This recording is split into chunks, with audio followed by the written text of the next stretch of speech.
चलो बाबू अब स्टार्ट कर रहे हैं हम मैक्रो इकोनॉमिक्स। ठीक है, सबसे पहले यूनिट स्टार्ट करेंगे नेशनल इनकम। ठीक है, कुछ बातें सबसे बेसिक पहले ये समझ लो।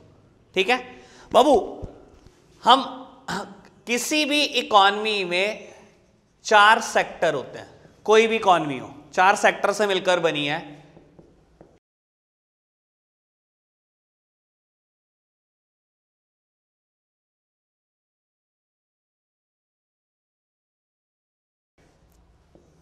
हाउसहोल्ड्स,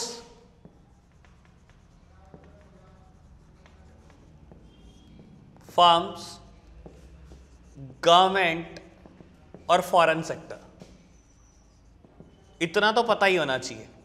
ठीक है, और हम मानकर चलते हैं बेटा गुड्स एंड सर्विसेज प्रोड्यूस करने की जिम्मेदारी सिर्फ और सिर्फ फर्म की है।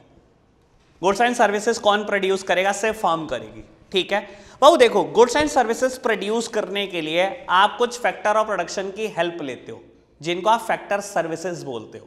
क्या है ये 4 चीजें? Land, labour, capital, entrepreneur. 11th पास हो? लग नहीं रहा। हाँ जी बाबू, फर्म क्या करती है? 4 चीजों की हेल्प लेती है, land, labour, capital and entrepreneur. ठीक है, इन 4 चीजों की हेल्प लेकर बेटा कोई भी गुड्स या सर्विसेज प्रोड्यूस करती है फर्म। ठीक है, firm goods and service produce करेगी सिर्फ, और ये बेटा फैक्टर सर्विसेज कौन प्रोवाइड करेगा? ये हाउस होल्ड प्रोवाइड करेगा। ये बात हमेशा याद रखना। हाउस होल्ड कौन है? आप और हम जैसे लोग। ठीक है ना, समझ में आई बात? ये फैक्टर सर्विसेज देंगे बेटा, जिसको आप बेसिक फैक्टर ऑफ प्रोडक्शन भी बोलते हो। ये देंगे लैंड, ये देंगे लेबर, ये हैं कैपिटल, ये देंगे एंटरप्रेन्योर, ये हैं। ठीक है, और फर्म इन चारों चीजों का इस्तेमाल करेगी और गुड्स एंड सर्विसेज को प्रोड्यूस करेगी। ठीक है बेटा, इनको एक चीज रिटर्न में भी मिलती है सबको। लैंड को रिटर्न में क्या मिलता है? रेंट। लेबर को वेजेस, कैपिटल को इंटरेस्ट, और एंटरप्रेन्योर को प्रॉफिट। ये बात समझ में आई? ठीक है, इतनी बात क्लियर है। ये हल्का सा बेसिक टच कर रहा था मैं, ऑल्दो इसका खैर मेरे को भाई कोई बहुत ज्यादा इस्तेमाल नहीं करना, बस मैं तो ये जानना चाहता है पता है कि नहीं। ठीक है, चलो बढ़े अब आगे। चलो, चैप्टर का नाम क्या पता है? पहले चैप्टर का नाम, अब ये तो यूनिट का नाम है सर्कुलर फ्लो ऑफ इनकम। हाँ ये पता है? चलो अभी पता लग जाएगा, नहीं भी पता तो।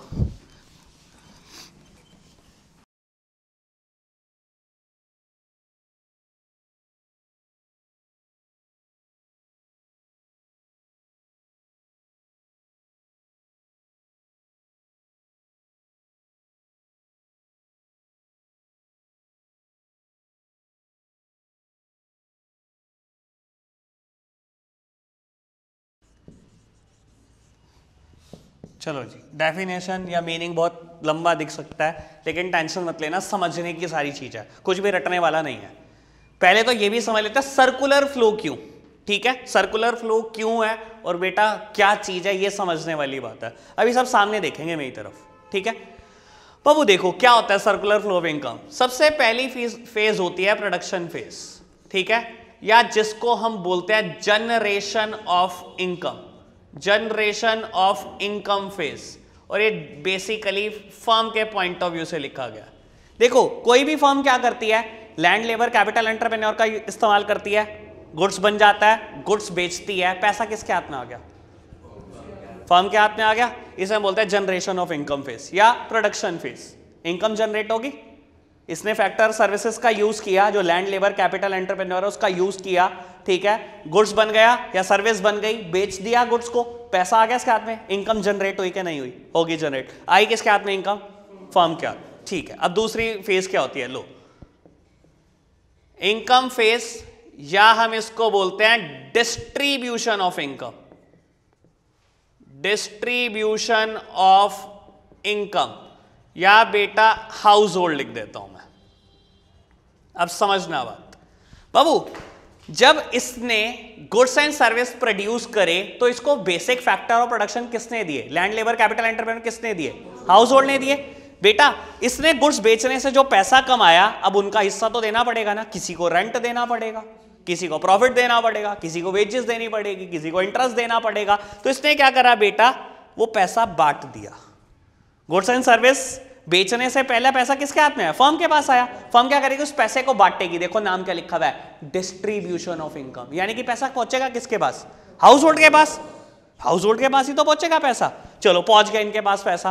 बेटा ये कुछ खाएंगे पिएंगे भी, तो ये क्या करेंगे बेटा, एक्सपेंडिचर करेंगे। ठीक है, हम इसको बोलते हैं एक्सपेंडिचर फेज।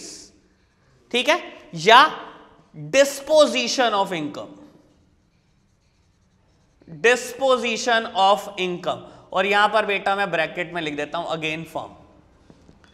पैसा अब इनके हाथ में है बेटा, पैसा किनके हाथ में है, हाउस होल्ड के हाथ में है बेटा। लेकिन खाने पीने के लिए, जिंदा रहने के लिए कुछ तो खरीदना ही पड़ेगा। तो ये क्या करते हैं बेटा, गुड्स खरीदते हैं, यानी कि अपना पैसा स्पेंड करते हैं गुड्स खरीदने के लिए। कंजम्पशन एक्सपेंडिचर आप बोल सकते हो। इन्होंने गुड्स एंड सर्विसेज बाय करे। वो गुड्स एंड सर्विस प्रोड्यूस किसने करे थे, फर्म ने करे थे। यानी कि बेटा फिर पैसा किसके हाथ में पहुंच गया, फर्म के हाथ में। और फर्म क्या करती है, फिर इस पैसे को प्रोडक्शन में लगा देती है, फिर डिस्ट्रीब्यूट कर देती है, फिर ये गुड्स एंड सर्विस बाय कर देते हैं, फिर फर्म प्रोडक्शन में लगा देती है। यही चीज चलती रहती है, इकोनॉमी में चलती रहती है। यही है सर्कुलर फ्लो ऑफ इनकम, कभी रुकता भी नहीं है। ठीक है, मीनिंग जानना है इसका, देखो अब पढ़ो आराम से मीनिंग। ये डायग्राम दिमाग में रखो और मीनिंग को पढ़ो। कहता है क्या है circular flow of income, it refers to the cycle of generation of income. It refers to the cycle of generation of income and its distribution among the factor of production. यहाँ income generate हुई, इसको distribute कर दिया among the factor of production and finally its circulation from the household to the firm in the form of consumption expenditure on the goods and services produced by them. सब कुछ इस diagram से है, कहीं कोई अनोखा चीज नहीं लिखी हुई। सबसे पहले प्रोडक्शन फेस है, गुड्स एंड सर्विस आपने प्रोड्यूस करे, इनकम जनरेट हो गई। जिन फैक्टर सर्विसेज के आपने हेल्प लेकर जनरेट करी है इनकम, उनको आपको रिटर्न में कुछ ना कुछ देना पड़ेगा। और वो क्या करेंगे, कंजम्पशन एक्सपेंडिचर कर देंगे गुड्स एंड सर्विस को बाय करने में। अल्टीमेटली पैसा फिर फर्म के हाथ में, फर्म फिर प्रोडक्शन में लगाएगी। और यही कहानी कभी रुकेगी नहीं इकोनॉमी में। This is the circular flow of income. इतनी बात समझ आई, कोई दिक्कत तो नहीं, सिंपल है कंसेप्ट। ठीक है, नोट्स में भी सिमिलर लिखा हुआ है, ये पढ़ना बाद में, लेकिन बस आपने मेरे को कंसेप्ट के तौर पर क्लैरिटी देनी है कि हाँ हमें समझ आ रहा है। ठीक है, चलो बढ़े आगे। बाबू थोड़ी देर बाद जब बेसिक बिल्कुल ओके हो जाएंगे तब हम थोड़ी सी स्पीड पकड़ लेंगे। ठीक है, पहले बेसिक ओके करना हमारा मुद्दा है।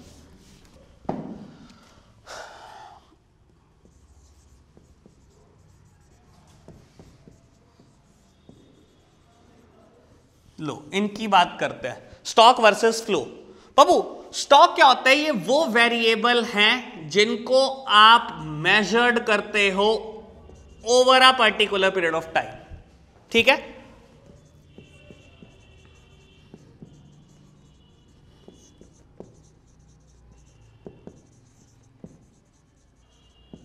बल्कि एट लिखो।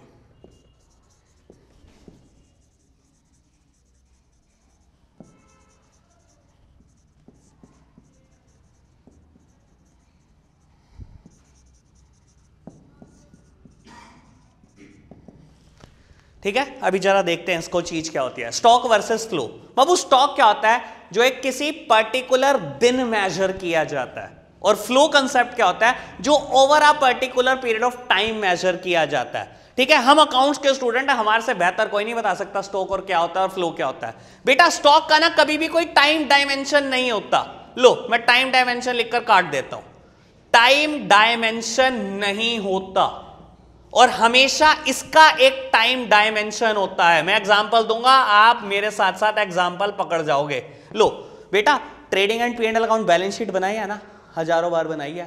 ठीक है, लो एग्जांपल देता हूं, इससे आसान एग्जांपल मैं दे नहीं सकता हूं।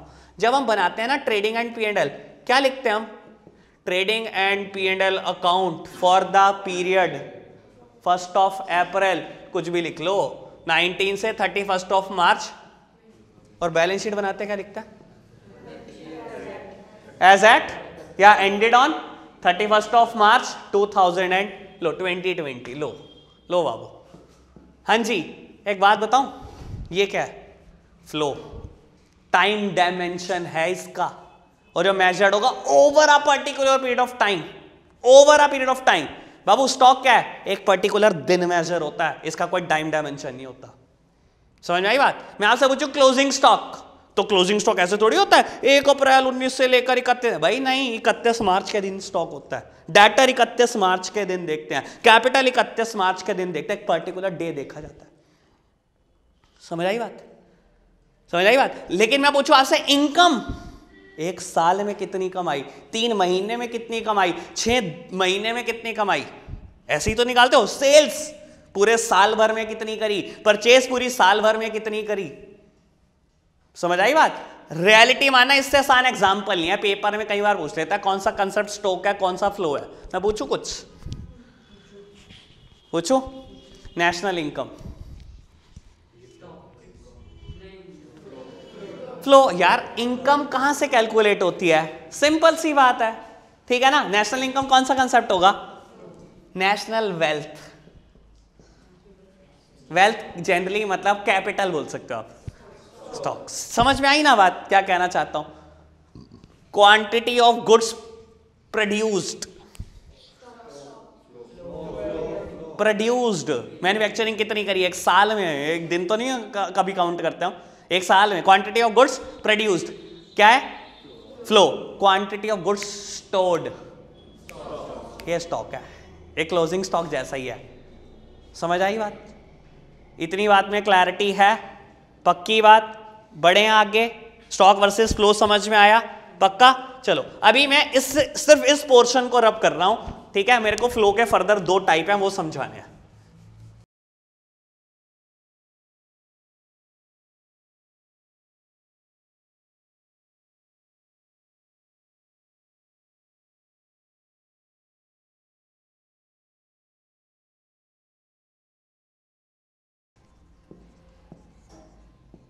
लो जी, इसको आराम से समझना।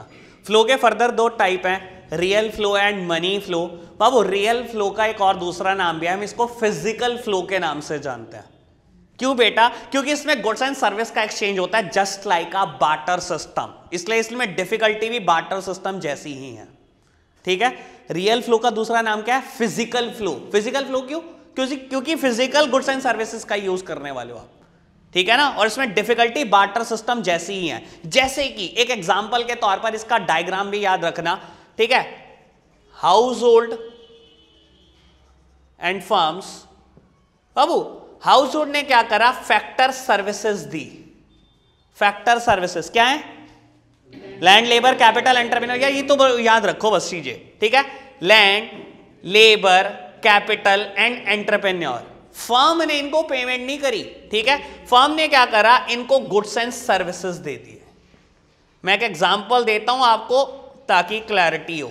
ये है रियल फ्लो, पैसे का कुछ नहीं होगा इसमें यूज, सिर्फ गुड्स एंड सर्विसेज का होगा। इन्होंने सर्विसेज दी, इन्होंने बदले में इनको कुछ गुड्स दे दिए या सर्विसेज ही दे दी। जैसे कि बेटा इनके पास ना रहने खाने पीने की जगह जुगाड़ नहीं थी, ना कुछ खाने के लिए पैसे थे, तो इन्होंने क्या कहा? ठीक है, फर्म ने कहा आप हमारे लिए नौकरी करो। लेट्स सपोज की फर्म की एक डेयरी है, डेयरी फार्मिंग का बिजनेस है, तो आप क्या करो? हमारे यहां काम करो, हम आपको खाने पीने के लिए रोटी दे देंगे और रहने के लिए जगह दे देंगे। मनी का कोई फ्लो नहीं है, ठीक है। बात समझ में आई? क्या चीज है रियल फ्लो? मनी फ्लो में क्या होगा बेटा? देखो क्या लिखा हुआ है, flow of money between the households and the firm. अब ये भी बात को समझने की कोशिश करो। Households, firm. बाबू हाउस होल्ड की सर्विसेज ली थी फर्म ने क्या करा? इनको फैक्टर पेमेंट करी। फैक्टर पेमेंट करी, कौन सी है factor payment? Rent, wages, interest and profit, ठीक है। फर्म ने पेमेंट करी, पैसा किसके हाथ में है? हाउस होल्ड के हाथ में। हाउस होल्ड ने क्या करा? कंजम्पशन एक्सपेंडिचर कर दिया। कंजम्पशन एक्सपेंडिचर कर दिया किस चीज के लिए? On goods and services. इन्हीं के goods and services further bye कर लिए। ये मनी फ्लो है, ठीक है। रियल फ्लो में पैसे की कोई बात नहीं, flow of goods and services between the household and firm. और मनी फ्लो में सिर्फ मनी की ही बात करनी है आपको। डायग्राम समझ में आया? फैक्टर सर्विसेज दी, बदले में goods and services. Factor payment दी और बदले में इन्होंने इनके ही गुड्स एंड सर्विसेज को बाय कर लिया। बात समझ में आई?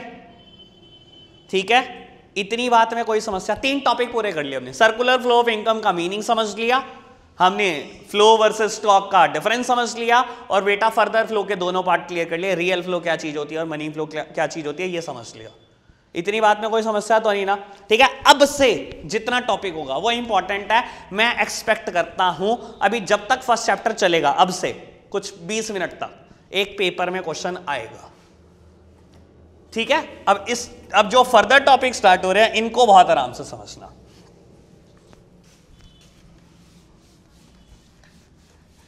रियल फ्लो और मनी फ्लो का भी यूज करूंगा मैं, आप मेरे को बस ओके करते जाना कि हाँ ठीक लिखा है मैंने।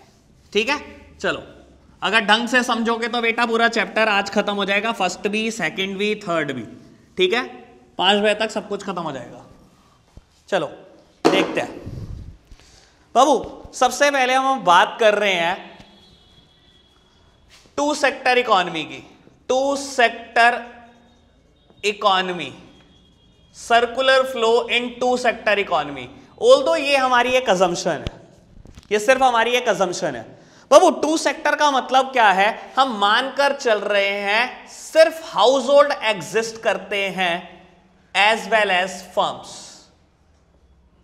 There is no government and economy is closed economy.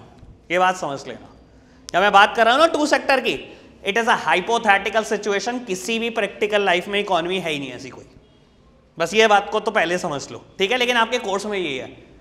ठीक है ना, बहुत खराब बात है, जो चीजें प्रैक्टिकल है उनकी कोई रेलेवेंस नहीं है। ठीक है, 2 सेक्टर इकोनॉमी मतलब हाउस होल्ड एग्जिस्ट करते हैं, फर्म एग्जिस्ट करती है, there is no government and the economy is closed economy. What do you mean by closed economy? A economy having no economic relationship with the outside world, with the rest of the world. यानी कि simply बोलूं, closed economy का मतलब क्या होता है? Foreign sector नहीं है। समझ में आई बात? सिर्फ 2 ही सेक्टर है, हाउस होल्ड और फर्म। ठीक है, पहला पॉइंट तो यही लिखना है क्योंकि हमारे को 2 सेक्टर इकोनॉमी के एक्सप्लेनेशन साथ में है, बाकी सबके डायग्राम है। 2 सेक्टर विद फाइनेंशियल मार्केट के, 3 सेक्टर के, 4 सेक्टर के, लेकिन 2 सेक्टर का एक्सप्लेनेशन साथ में। 5 ही पॉइंट है। पहला पॉइंट ये लिखना है, हम मानकर चल रहे हैं 2 सेक्टर है, हाउस होल्ड है, फर्म है, देयर इज नो गवर्नमेंट और इकोनॉमी क्लोज्ड इकोनॉमी है। क्लोज्ड इकोनॉमी मतलब economy having no economic relationship with the rest of the world. ठीक है ना, पहला पॉइंट ओके है ना? चलो अब पहले मैं डायग्राम भी बनाई दूं ताकि डायग्राम से ही समझाऊं आपको। House holds, firms. House hold ने फर्म को क्या दिया? Factor services. फैक्टर सर्विसेज में क्या चीजें आती हैं? Land, labour, capital and entrepreneur. ठीक है, इन्होंने क्या करा बेटा बदले में? फैक्टर पेमेंट करी। फैक्टर पेमेंट क्या क्या चीजें आती हैं? Rent, wages, interest and profit. ठीक है, पैसा किसके हाथ में? अब हाउस होल्ड के। इन्होंने क्या करा बेटा? कंजम्पशन एक्सपेंडिचर कर दिया। Consumption expenditure on goods and services. ठीक है, और अब पैसा किसके हाथ में? इनके हाथ में। इन्होंने गुड्स एंड सर्विसेज बनाया और इनको गुड्स एंड सर्विसेज सप्लाई कर दिया। Goods and services. ठीक है, और एक बात बोलूं, अगर बड़े इंटेलिजेंट हो तो inner loop is the real flow. Inner loop, real flow क्या था? अभी बनाया था ना, flow of goods and services. बाबू ये फैक्टर सर्विसेज देते थे और ये इनको गुड्स एंड सर्विसेज दे देते थे। And outer loop is money flow. उसमें यही तो हो रहा था कि ये फैक्टर पेमेंट देते थे और ये बदले में गुड्स एंड सर्विस उन्हीं के बाय कर देते थे। समझ में आई क्या करा? रियल फ्लो और मनी फ्लो को कंबाइन कर दो, कुछ नहीं करना, बन गई 2 सेक्टर इकोनॉमी। एक्सप्लेनेशन के तौर पे बातें बोल दूं। अब पहला पॉइंट समझ में आया? 6th पॉइंट में लिख देना इनर लूप ये है और आउटर लूप ये है। 5 पॉइंट तो मेरे को बहुत अच्छे से समझाने हैं। पहला पॉइंट समझ में आया? 2 सेक्टर है, हाउस होल्ड और फर्म, कोई गवर्नमेंट नहीं है, economy is closed economy. Closed economy मतलब जिसकी कोई रिलेशनशिप नहीं है, इकोनॉमिक रिलेशनशिप नहीं है with the rest of the world. ठीक है ना, यानी कि there is no foreign sector. पहला पॉइंट। दूसरा पॉइंट बाबू, हम मानकर चलते हैं कि हाउस होल्ड सारी फैक्टर सर्विसेज देता है and firm hire factor services only from the household. हम मान के चलते हैं सिर्फ हाउस होल्ड ही देता है फैक्टर सर्विस और फर्म क्या करती है? सारी फैक्टर सर्विसेज रिसीव ही हाउस होल्ड से करती है। दूसरा पॉइंट। तीसरा पॉइंट बेटा, फर्म जितने भी गुड्स एंड सर्विसेज बनाती है वो सारे खरीद लेता है हाउस होल्ड। ठीक है। चौथा पॉइंट, फर्म फैक्टर सर्विसेज की पेमेंट करती है और इस फैक्टर सर्विसेज से ही वो सारे गुड्स एंड सर्विसेज को बाय कर लेता है। Fifth point, there is no saving at the end of the household and at the end of the firm. कोई भी सेविंग नहीं करता, जितनी फैक्टर पेमेंट इनको मिलती है सबसे गुड्स एंड सर्विसेज बाय कर लेता है। और बेटा ये गुड्स एंड सर्विस बेचने से जितना प्रॉफिट कमाते हैं दोबारा गुड्स एंड सर्विस प्रोड्यूस करने में लगा देता है, यानी कि कोई सेविंग ही नहीं है इकोनॉमी में। दोबारा बोल रहा हूं, सारी बातें टेंशन ना लेना, मुश्किल नहीं है ये। पहला पॉइंट समझ में आया था, दो सेक्टर हैं, कोई गवर्नमेंट नहीं कोई फॉरेन सेक्टर नहीं। दूसरा पॉइंट, सिर्फ और सिर्फ हाउस होल्ड प्रोवाइड करते हैं फैक्टर सर्विसेज, सिर्फ और सिर्फ household, and firm hire the factor services only from the household. दो पॉइंट, ठीक है। तीसरा पॉइंट, बेटा फर्म प्रोड्यूस करती है सिर्फ गुड्स एंड सर्विसेज, और कोई प्रोड्यूस नहीं करता, और फर्म जो भी प्रोड्यूस करेगी सारा का सारा कौन बाय कर लेगा? हाउस होल्ड, ठीक है। फोर्थ पॉइंट, फर्म पे करती है फैक्टर पेमेंट, और जितनी फैक्टर पेमेंट इनको मिलती है ये सारी की सारी खर्च कर देते हैं कंजम्पशन एक्सपेंडिचर पर। फिफ्थ पॉइंट, कोई भी सेविंग नहीं करता, इनको जितनी फैक्टर पेमेंट मिलती है ये सारे के सारे गुड्स एंड सर्विसेज को बाय कर लेते हैं। ये जो भी कमाते हैं प्रॉफिट गुड्स एंड सर्विस बेचने से, ये दोबारा प्रोडक्शन में लगा देता है। ना ये सेविंग करता ना ये सेविंग करता। समझ आई बात? एक्सप्लेनेशन समझ में आई? 6 पॉइंट लिख दोगे, inner loop is real flow and outer flow is, कुछ कह रहे थे शिवा? इतनी बात ओके, 2 सेक्टर समझ में आया, इसकी एक्सप्लेनेशन थी, 6 पॉइंट के साथ एक्सप्लेनेशन खत्म हो जाएगी, ठीक है। अगर बड़ा चढ़ा के लिखना चाहो तो क्लोज्ड इकोनॉमी पे 1 पॉइंट बनता है पूरा, ठीक है। बाकी जरूरत नहीं पड़ेगी, रेलेवेंट ही लिखना इकोनॉमिक्स में, ठीक है। चलो अब बेटा, circular flow in 2 sector economy with financial market. लो कितना आसान है ये, आपको मैं बता नहीं सकता। फाइनेंशियल मार्केट अभी कुछ मत समझो, फाइनेंशियल मार्केट मतलब सिर्फ और सिर्फ बैंक समझो, ठीक है। वैसे वहां पर क्लियर हो जाता है जब बिजनेस स्टडीज पढ़ते हो कि फाइनेंशियल मार्केट क्या चीज है, लेकिन फिलहाल के लिए बैंक समझो, ठीक है। लो इसका डायग्राम बताऊं, कितना सिंपल है। फाइनेंशियल मार्केट ही लिख देता हूं मैं, छोड़ो। फाइनेंशियल मार्केट पूरा का पूरा diagram as it is, savings बेटा, सेविंग्स सब बैंक में ही करते हैं, चाहे हाउस होल्ड हो चाहे फर्म हो, लेकिन बोरोइंग सिर्फ फर्म में दिखाना। अब मैं बहुत काम की बात बोलने वाला हूं। देखो मैंने क्या करा, फाइनेंशियल मार्केट मतलब बैंक, हाउस होल्ड ने सेविंग करी वो भी बैंक में करी, फाइनेंशियल मार्केट में करी, और फर्म ने सेविंग करी उन्होंने भी कहां करी? फाइनेंशियल मार्केट में करी। लेकिन बोरोइंग सिर्फ कौन कर सकता है? सिर्फ फर्म कर सकती है। Why not house hold? बेटा देखो, मैक्रो इकोनॉमिक्स में हमारा मतलब ना सिर्फ और सिर्फ प्रोडक्शन से है, हाउस होल्ड प्रोडक्शन नहीं करता, मैं पहले ही बोल चुका हूं इंट्रो में। अगर ये बोरोइंग करते भी हैं तो ये प्रोडक्शन के लिए करते हैं, अपने पर्सनल एक्सपेंडिचर के लिए करते हैं ये बोरोइंग। हम तो यही मान के चलते हैं ना कि हाउस होल्ड प्रोड्यूस ही नहीं करता। प्रोड्यूस किसने करना है? फर्म ने करना है ना, तो सिर्फ बोरोइंग फर्म की लोगे आप, कभी मत लिख देना। समझ में आई बात? ओके बात? इतनी बात समझ में आई तो बढ़ेंगे आगे, वरना छोड़ो अभी रुको। बात ओके है? 3 सेक्टर का डायग्राम, 4 सेक्टर का डायग्राम और इंजेक्शन और लीकेज, 3 टॉपिक रहते हैं हमारे, चैप्टर खत्म होने वाला है। पहले बताओ इतने बात ओके है तो बढ़े आगे, कोई जल्दी नहीं है हमारे को, ठीक है ना। चलो जी बेटा, अब 3 सेक्टर इकोनॉमी की बात कर रहे हैं। अब 3 सेक्टर हैं, कौन कौन से 3 सेक्टर लेंगे? हाउस होल्ड लेंगे, फर्म लेंगे, एज वेल एज गवर्नमेंट लेंगे, ठीक है। कोई मैटर नहीं अभी फॉरेन सेक्टर का, ठीक है। अब ये डायग्राम समझ लो बनाना कैसे है, ठीक है। थोड़ा सा डिफरेंस है, house holds, financial market, firms and government. अब एक बात सुनो बेटा, हाउस होल्ड और फर्म के बीच में आप सारी बातें लिख सकते हो। किसने क्या करा? फैक्टर सर्विसेज दी, इसको मिली फैक्टर पेमेंट, इसने क्या करा? कंजम्पशन एक्सपेंडिचर, और इसने क्या करा? गुड्स एंड सर्विस प्रोवाइड कर दिए, ठीक है। लेकिन जनरली आप कोई भी बुक्स देखते हो वो सिर्फ मनी फ्लो का जिक्र करता है नीचे की तरफ, ठीक है ना। सिर्फ और सिर्फ मनी फ्लो बना दोगे तो वो भी बिल्कुल ओके है। मनी फ्लो में क्या होता है? ये फैक्टर पेमेंट देते हैं, फैक्टर पेमेंट कौन कौन सी? Rent, wages, interest and profit, और ये बदले में क्या करते हैं? Consumption expenditure, consumption expenditure on goods and services, ठीक है। सिर्फ इतना भी बना दोगे तो बहुत है, ठीक है। बाकी सारी बातें बिल्कुल वैसे ही। सेविंग्स, फर्म सेविंग करेगी, सेविंग्स, बोरोइंग करेगी।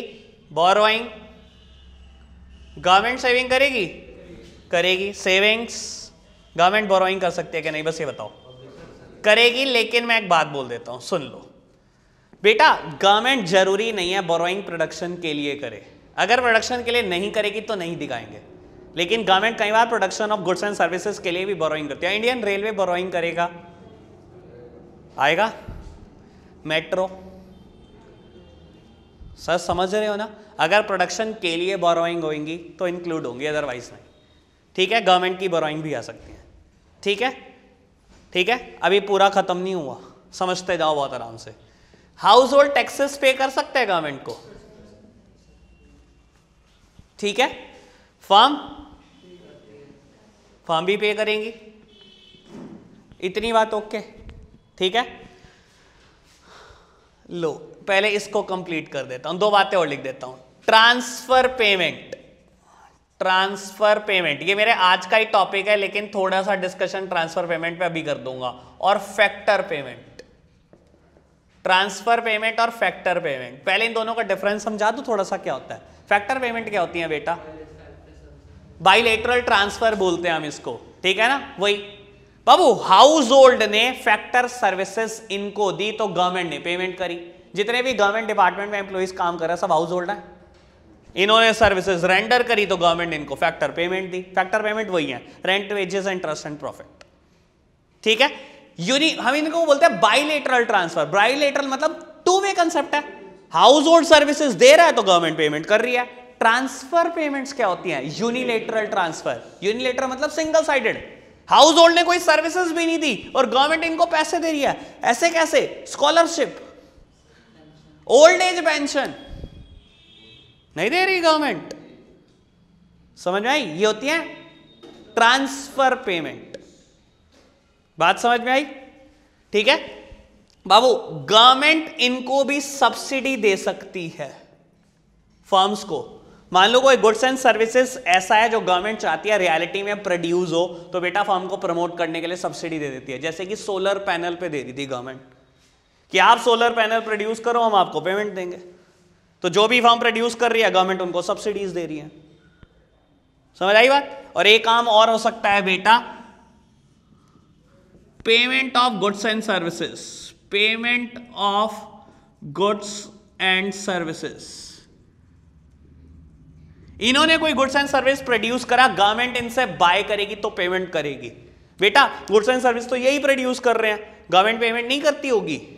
जैसे कि मान लो बेटा इतने सारे गवर्नमेंट डिपार्टमेंट है, चाय ही आती है, चाय की पेमेंट कौन करेगा, गवर्नमेंट ही तो करेगा। किसको करेगी, फर्म की तो करेगी। मिनरल वाटर की बोतल आएंगी, कहाँ होगी पेमेंट, फर्म को ही तो होगी। समझ में आई बात।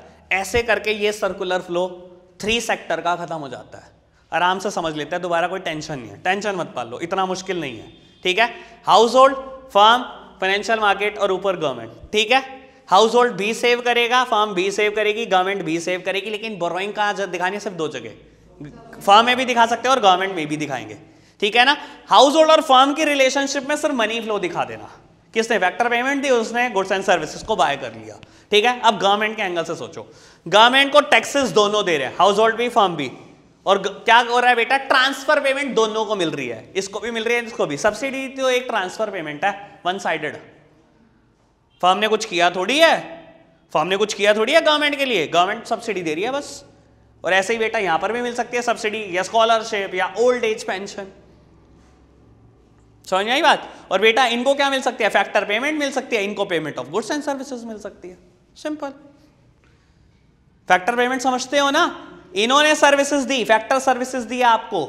इतने सारे एम्प्लॉय काम करते हैं गवर्नमेंट डिपार्टमेंट में, तो आपको मिलेगी ना सबको वेजेस, ठीक है ना। बात समझ में आई, ऑल डन। 3 सेक्टर समझ में आया, 4 सेक्टर मुश्किल नहीं है, मेरे को तो बहुत हंसी आती है ये बनाने पर। क्या है ये, मजाक चल रही है, मजाक खेल रहे हो क्या, ठीक है। चलो 4 सेक्टर बहुत सिंपल है, इधर ही बना दूं, आराम से कवर हो जाएगा, ठीक है। चलो देखते हैं। हाउस होल्ड पूरा ही लिख देता हूं, लो। Households, financial market, firms, government, foreign sector. लो करना क्या क्या है, पहले तो जितना काम किया हुआ है उतना, सेविंग्स, ये भी करेंगे सेविंग्स, बोरोइंग, सेविंग्स, बोरोइंग, इनकी रिलेशन बिल्कुल वैसे ही बतानी है। इन्होंने पे करी फैक्टर पेमेंट और इन्होंने क्या करा बेटा, कंजम्पशन एक्सपेंडिचर किया। गवर्नमेंट के रिलेशन वैसे ही, taxes, taxes, factor payment, transfer payment, ठीक है, सब्सिडी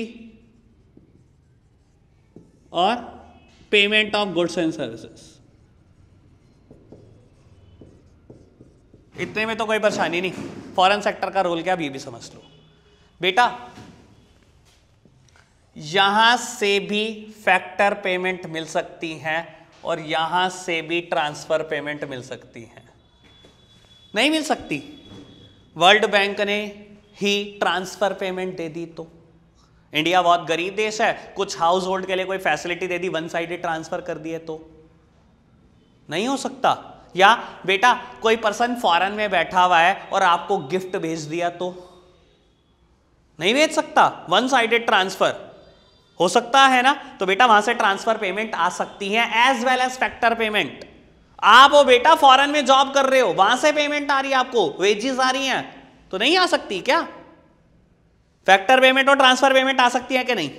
आ सकती है, ठीक है। एक काम और हो सकता है बेटा, हाउस होल्ड पे कर सकते हैं फॉरेन सेक्टर में इंपोर्ट ऑफ गुड्स के लिए। Import of goods and services करो। आपने फॉरेन से कोई चीज इंपोर्ट करी और पेमेंट करी। Alibaba.com का नाम सुना है? चाइना की वेबसाइट है। मैंने आज कुछ मंगा लिया तो वो तो it is considered as import, तो पेमेंट करनी पड़ेगी। क्या होगा बेटा? पैसा जाएगा यहां से, इनकम का फ्लो होगा बाहर। समझ में आई बात? सेम ऐसे ही बेटा फर्म भी तो इंपोर्ट कर सकती हैं। इंपोर्ट ये नहीं कर सकती रॉ मटेरियल इंपोर्ट, ठीक है, तो पैसा यहां से भी जा सकता है, लेकिन बेटा यहां पर आ भी सकता है एक्सपोर्ट। ये काम की बात है, एक्सपोर्ट। अब आप मेरे से कोई पूछ मत लेना कि यहां क्यों नहीं दिखाया एक्सपोर्ट। सर ये गुड्स प्रोड्यूस नहीं करते, लिख कर दूं, फर्म ही प्रोड्यूस करती है गुड्स, तो गुड्स इन्होंने प्रोड्यूस करे, यही एक्सपोर्ट कर सकते हैं। इंपोर्ट तो दोनों कर सकते हैं, आप अपने पर्सनल पर्पस के लिए इंपोर्ट कर सकते हो ना, ठीक है ना। Alibaba.com से मंगा सकते हो ना कोई चीज पर्सनल पर्पस के लिए। लेट्स सपोज कि आपको एक एक्सेसरी पसंद है मोबाइल की, तो आपने मंगा ली। इंपोर्ट तो आप भी कर सकते हो, फर्म भी कर सकती है इंपोर्ट। फर्म रॉ मटेरियल मंगा सकती है, इसने गुड्स प्रोड्यूस करे, किसी फॉरेन कंट्री को सप्लाई कर दिए, तो इसको एक्सपोर्ट के पैसे मिल सकते हैं। बात समझ में आई? ठीक है, फॉर सेक्टर खत्म हो गया, ठीक है। बस अब एक टॉपिक रह गया फर्स्ट चैप्टर में, लीकेज एंड इंजेक्शन, ठीक है ना। चलो अभी जय को लगेगा इंजेक्शन।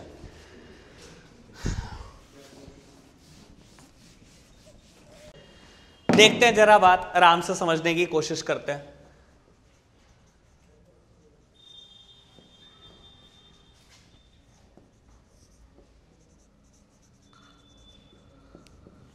बाबू नाम से ही समझ में आ रहा होगा, लीकेज और इंजेक्शन। लीकेज का मतलब withdrawal of money from the circular flow. Withdrawal of money from circular flow, पैसे निकल जाना सर्कुलर फ्लो से, ठीक है, लीकेज। और बेटा इंजेक्शन मतलब introduction of money into the circular flow. Introduction of a new money into the circular flow is injection, ठीक है। अब ये बहुत काम की बात है, ये पेपर का पार्ट हो सकता है। अगर मैं बात करूं टू सेक्टर की, टू सेक्टर की, बेटा टू सेक्टर में कोई सेविंग थी, याद है? कोई सेविंग थी तो पैसा कोई बाहर निकल रहा था? पैसा तो नहीं कहीं बाहर निकल रहा था, कोई लीकेज नहीं है। कोई नया पैसा आ रहा था? कोई नया पैसा भी नहीं आ रहा था, कोई इंट्रोडक्शन नहीं था, ठीक है। अब आराम से समझना, two sector with financial market, two sector with financial market. Two sector with financial market पता क्या था? 1 2 3 4, ऊपर मत देखो, यही था ना। एक बात बताओ, इसने जब सेविंग करी, फ्लो से पैसा बाहर आया, सेविंग लीकेज है कि नहीं बस ये बता दो, सेविंग लीकेज है कि नहीं बस ये बता दो, है ना। जैसे ही बेटा इसने पैसे यहां पर सेव करे या इसने पैसे सेव करे, क्या हुआ बेटा, एकदम सर्कुलर फ्लो ऑफ इनकम से पैसा बाहर आ गया, ठीक है ना, बैंक में पहुंच गया। समझ आई बात बेटा। ऑल्दो ये डायग्राम में कहीं शो नहीं है, लेकिन बात कर लेते हैं इसकी, इंजेक्शन में भी इन्वेस्टमेंट। अगर बेटा फर्म कोई नया पैसा इंट्रोड्यूस कर देती, अपने प्रोडक्शन एक्टिविटी में नया पैसा इंट्रोड्यूस कर देती, तो it will become the injection. तो investment is the example of injection. समझ आई बात, दोनों बातें समझ में आई। 3 सेक्टर, अब पढ़े लिखे हो तो आप गेस करो 3 सेक्टर में क्या होगा। अब गवर्नमेंट को छोड़ दो, सॉरी फॉरेन सेक्टर को छोड़ दो, गवर्नमेंट, हाउस होल्ड, फार्म, ये सब कुछ है, ठीक है। क्या सेविंग अभी भी हो सकती है, ठीक है, और क्या हो सकता है, टैक्सेस, वेरी गुड बेटा, टैक्सेस भी तो लीकेज है। जैसे ही आपने गवर्नमेंट को टैक्स पे किया, आपने भी और फर्म ने भी, हाउस होल्ड ने भी और फर्म ने भी, सर्कुलर फ्लो से पैसा एकदम बाहर गया, ठीक है। लेकिन एक बात समझ लो, इन्वेस्टमेंट इंजेक्शन यहां पर भी है as well as government expenditure. बेटा आपने जैसे ही गवर्नमेंट को टैक्स पे करे, इकोनॉमी से पैसा निकल गया, लेकिन गवर्नमेंट ने क्या करा, वापसी आपके गुड्स एंड सर्विस प्रोड्यूस कर लिए, आपको फैक्टर पेमेंट कर दिया, आपको ट्रांसफर पेमेंट कर दी, दोबारा गवर्नमेंट ने पैसा खर्च कर दिया, फिर आपके पास आ गया, फिर सर्कुलर फ्लो में पैसा आ गया। समझ आई बात। आपने टैक्सेस पे करे तो फ्लो से पैसा बाहर आ गया, लेकिन गवर्नमेंट ने वापस आपके ऊपर ही खर्च कर दिया, तो दोबारा आ गया इकोनॉमी में पैसा। It is a injection. समझ आई बात। 4 सेक्टर ऊपर लिख देता हूं बेटा, यहीं पर लिख देता हूं 4 सेक्टर की बात।